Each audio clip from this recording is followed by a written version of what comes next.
Hi there, I'm Jennifer from my-colorado-kitchen.com. Today we're going to be making some whole wheat yogurt muffins. We're going to start out with getting some yogurt. So we want plain Greek yogurt. You can use non-fat or whole fat, whatever works best for you. We're going to use 2 cups of that. We're going to put that right in our bowl. The beauty of this recipe is that we get to do everything all in one bowl. Once we have that yogurt, we're gonna switch to our flours. So we're going to do 1.5 cups of our whole wheat flour. This whole wheat flour makes these muffins really hearty, but it also gives them a light, fluffy texture. It's just gonna be so filling to have with that whole wheat flour. After that whole wheat flour, we're going to add the 1 cup of all-purpose flour. For both of my flours, I really like to use organic flour, or just mainly, if you can't find organic, unbleached flour is the way to go, as we don't need that bleach in our flour, in our wheat. Then we need to add our sweetener, so we're gonna add 1 cup of brown sugar. The next thing on our list is 3 eggs. Then we'll add in 2 teaspoons of baking soda. We need 1 teaspoon of salt.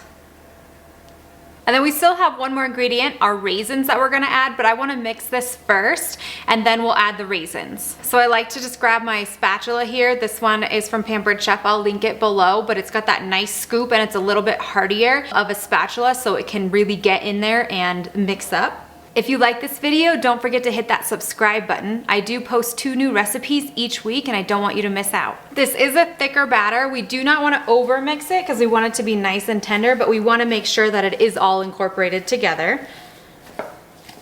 So it should just look like that. So like I said, a very thick batter. Now we're gonna add a 1/2 cup of raisins. If you don't really like raisins, that's completely fine. You don't have to do the raisins. You could leave them plain.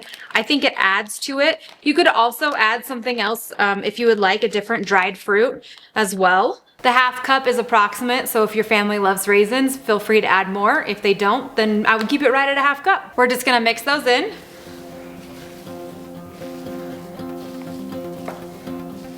And you just want them to be incorporated in throughout the batter, so it'll look just very much like that. And then we're gonna clear my workstation and we'll put them in our muffin tins. Now that I've cleared my workstation, we are going to put that batter into our muffin tins.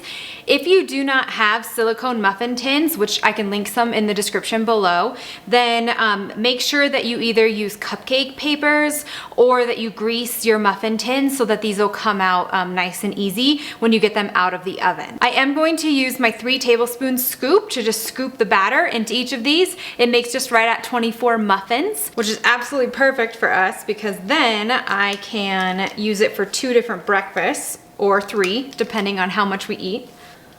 I do love using these scoops for muffin batter as it makes it so easy to get out. Once we have all those muffins in our muffin tin, I am going to top some of them with turbinado sugar.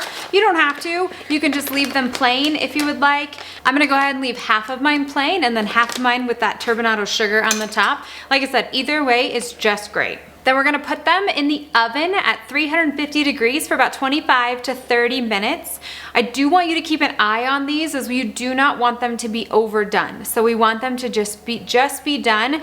That way they don't become too dry. That whole wheat flour can turn things dry pretty quickly. So we definitely wanna make sure that they are not overdone. So we're gonna get those in the oven. All right, it's been about that 25 minutes. So we're gonna pull those muffins out of our oven. Oh man, these look so great. These are whole wheat yogurt muffins. Let's grab one. They're still pretty hot. Perfect.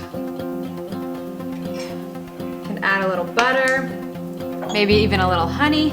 You don't have to eat these right when they come out of the oven as they are very warm, but I would eat them definitely when they are still hot because they are delicious and that butter just melts. Oh. So good. Thank you guys so much for watching. If you love this video, make sure you subscribe, like it, hit the bell so you don't miss any recipes. Make sure you visit my website at my-colorado-kitchen.com. You'll get the full recipe details there that you can print off. And from my kitchen to yours, happy cooking!